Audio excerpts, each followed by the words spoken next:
pengenalan kepada teori perkembangan Robert Ebbinghurst. Robert Ebbinghurst dia merupakan salah seorang ahli psikologi Amerika yang terkenal dengan teori perkembangan sosiobudaya dan antropologi. Beliau juga memperkenalkan konsep tugas-tugas perkembangan.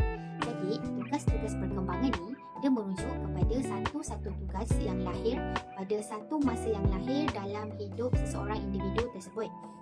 Kejayaan dalam mencapai tugas ini akan memberikan kegembiraan kepada individu tersebut, manakala kegagalan akan membawa kesedihan dan kesusahan dalam melaksanakan tugas-tugas yang selanjutnya. Kali ini saya akan menunjukkan tentang jenis perkembangan. Jenis perkembangan ada 6. Yang pertama ialah peringkat bayi dan awal kanak-kanak yang bermula daripada usia 0 hingga 6 tahun. Yang kedua adalah peringkat zaman kanak-kanak yang berusia daripada 6 hingga 12 tahun. Yang ketiga adalah peringkat remaja yang bermula daripada 13 hingga 18 tahun. Yang keempat adalah peringkat awal dewasa yang berusia daripada 19 hingga 29 tahun. Yang kelima adalah pertengahan dewasa yang bermula usia daripada 30 hingga 60 tahun. Dan yang terakhir adalah peringkat kematangan lewat yang berusia daripada 60 tahun ke atas. Saya akan menerangkan peringkat bayi hingga awal kanak-kanak, iaitu yang berumur lahir hingga 5 tahun. Pada peringkat ini, bayi mula menjalinkan kasih sayang dengan ibu bapa. Seterusnya, kanak-kanak mencapai kecerdasan deria dan memahami sifat objek seperti kasar, licin. Yang seterusnya, melalui pemerhatian, kanak-kanak mula belajar makan makanan pepejal seperti nasi, bubur, buah-buah dan sayur-sayuran. Pada peringkat ini juga, melalui bayi mula memberi isyarat dan simbol atau tanda mereka gembira, ceria dan sedih, tunjukkan perasaan mereka kepada ibu bapa atau guru-guru. Ini saya ingin bertangkan tentang peringkat pertengahan kanak-kanak di awal usia 6 hingga 12 tahun. Pada peringkat ini, kanak-kanak menguasai beberapa kemahiran fizikal dalam permainan. Hal ini kerana pertubuhan tulang dan otot kanak-kanak mula berkembang. Dalam hal ini, pengaruh raka sebaya memainkan peranan penting dalam kehidupan mereka. Jadi, kanak-kanak haruslah diasuh dan dididik dengan sempurna untuk membina sikap diri yang baik. Kanak-kanak mula belajar bertolak ansur dengan rakan sebaya dalam kehidupan sosial mereka.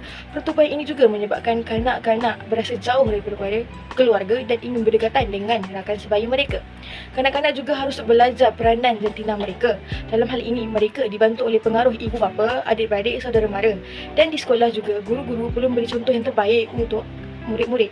Pada peringkat ini juga, kanak-kanak akan menguasai 3 kemahiran, iaitu kemahiran membaca, menulis dan mengira. Kanak-kanak juga mula berkawan dan memahami konsep hidup serta moral. Selain itu, mereka mula memahami dan belajar membentuk sikap mengakui hak, kepercayaan dan kelemahan pada setiap individu.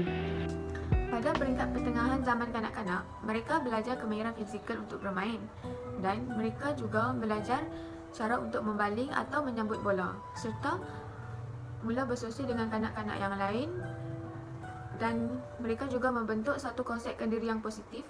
Selain itu, mereka belajar kemahiran 3M, iaitu membaca, menulis dan mengira. Serta kanak-kanak juga mengembangkan moral mengikut situasi yang mereka hadapi dan dibimbing oleh ibu bapa, dan mereka juga belajar berdikari untuk membuat sesuatu perkara. Seterusnya kita beralih kepada peringkat remaja. Antara ciri-ciri yang terdapat dalam peringkat remaja ini adalah persahabatan lebih matang dengan raikan yang dipercayai. Maksud di sini, remaja itu lebih percaya dan lebih berhati-hati dalam memilih kawan, dan ruang lingkup persahabatan mereka ni adalah kecil saja. Yang ciri seterusnya itu kognitif pada peringkat operasi normal. Jadi pada semua maksud kat sini kognitif ni maksudnya perkembangan. Jadi perkembangan yang ada pada peringkat remaja ni adalah normal. Maksudnya remaja itu boleh berdikari dengan sendiri. Maksudnya membacanya pun dah makin jelas, boleh makan dengan sendiri, bermain aktiviti-aktiviti yang dilakukan tu dengan lebih jelas. Maksudnya memegang pensel, maksudnya remaja tu boleh memegang pensel dengan betul. Seterusnya itu ciri seterusnya iaitu dapat mengawal emosi. Jadi pada peringkat ini remaja dah dapat mengawal emosi dengan sebaiknya. Kalau remaja tu rasa marah, dia dapat kawal emosi dia untuk tidak marah. Yang terakhir iaitu dapat mengasah bakat yang terpendam. Jadi pada peringkat remaja ni, kebanyakan remaja dapat mengetahui bakat-bakat mereka dengan sendirinya. Apa hobi mereka? Contohnya bermain bola sepak. Jadi diorang dapat mengasah bakat diorang dalam permainan bola sepak. Yang kelima, penerimaan bentuk tubuh badan akibat dia.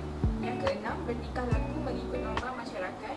Dan yang terakhir ialah pergaulan yang baik antara jantina yang berlainan, iaitu lelaki dan perempuan. Saya akan memberitakan tentang peringkat awal dewasa. Peringkat awal dewasa ialah pada umur 19 hingga 29 tahun. Pada peringkat ini mengalami masa peralihan dari masa remaja iaitu ke peringkat awal dewasa. Seterusnya pada peringkat ini juga akan mengalami mencari identiti diri. Contohnya dari segi memilih kerjaya, membina keluarga dan menentukan diri sendiri. Selain itu, pada peringkat ini juga bersedia untuk memilih kerjaya yang sesuai kerana ia akan memikirkan tentang masa depan mereka. Contohnya dari segi untuk membina keluarga. Selain itu, pada masa ini juga ia akan bertingkah laku seperti norma masyarakat yang lain. Iaitu untuk peringkat ini mereka akan lebih matang daripada peringkat awal remaja. Selain itu, ia juga akan pada peringkat awal dewasa ini akan menyamai nilai dan memiliki kesedaran akan apa yang terbaik untuk mereka. So hari ini saya akan membentangkan peringkat pertengahan dewasa. Okey, seperti yang kita tahu, peringkat pertengahan dewasa lingkungan berusia 35 tahun hingga 40 tahun. Dalam peringkat ini, mereka sudah mempunyai ahli keluarga sendiri, mempunyai pendapat sendiri dan pekerjaan yang tetap. Di peringkat ini, mereka telah membentuk sesebuah keluarga yang harmoni, ceria dan sebagainya. Peringkat awal dewasa ini juga, mereka telah mempunyai pekerjaan yang stabil untuk membantu dan memberi nafkah kepada ahli keluarga mereka. Okay. Mereka juga telah berkemahiran tinggi dalam pekerjaan mereka, di mana mereka telah boleh berfikir dan mempunyai pendapat yang berbeza sebagai pengetahuan. Okay. Di peringkat pertengahan dewasa ini juga, mereka perlu mendidik anak-anak mereka menjadi seseorang individu yang berjaya dan berguna di masa akan datang, supaya anak-anak mereka boleh mencontohi mereka menjadi ayah atau ibu yang boleh mendidik anak-anak mereka di masa akan datang. Menerima dan menyesuaikan diri dengan perubahan bentuk tubuh atau mental. Dan yang terakhir, mencapai dan mempertahankan kedudukan yang kukuh dalam karier. Saya akan menerangkan teori Robert Heaviside yang pada peringkat kematangan lewat atau akhir dewasa. Pada peringkat ini, individu akan berumur 60 hingga 75 tahun. Pada peringkat tersebut, individu telah bersara dan lebih menumpukan masa pada amal-amal ibadat. Pada peringkat ini juga, individu menjalani hari-hari itu bersama pasangan, mensyukuri nikmat dan takdir yang telah Tuhan tetapkan. Selain itu, pada umur tersebut, mulalah fasa mereka akan mengalami pelbagai penyakit. Salah satunya ialah penyakit nyanyuk. Bagi individu yang berasa puas hati atau telah mendapat berjaya dalam kehidupan, akan berasa tenang sambil menikmati saat-saat akhir bersama pasangan atau komuniti. Antara faktor yang mempengaruhi tugas perkembangan ialah persekitaran. Persekitaran mainkan peranan yang penting dalam perkembangan dan mewakili jumlah keseluruhan rangsangan fizikal dan psikologi yang diterima oleh kanak-kanak. Jadi, perkembangan perlukan persekitaran dan ibu-bapa yang harmoni. Yang kedua, masyarakat juga salah satu faktor yang mempengaruhi tugas perkembangan, iaitu dari segi masyarakat yang majmuk dan masyarakat yang normal. Yang ketiga ialah ibu-bapa yang baik akhlaknya dan bertanggungjawab juga mempengaruhi perkembangan. Ianya dapat memberi kesan yang mendalam untuk perkembangan yang positif. Implikasi teori dalam proses pembelajaran. Yang pertama adalah guru perlu memerhatikan keupayaan kanak-kanak dan menggolongkan mereka mengikut kemampuan, iaitu guru-guru perlu mengesan seseorang kanak-kanak sama ada mereka lemah atau tidak dalam sesuatu mata pelajaran. Jika didapati mereka lemah dalam sesuatu mata pelajaran, guru perlu memikirkan inisiatif atau alternatif yang berkesan untuk mengatasi masalah kanak-kanak tersebut.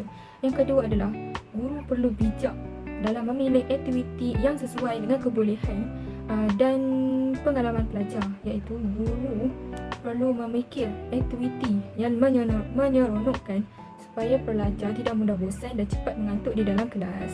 Yang ketiga adalah guru perlu memperbagaikan teknik dan kaedah pembelajaran di dalam kelas supaya apa yang dipelajari oleh murid mudah diingati dan mudah difahami.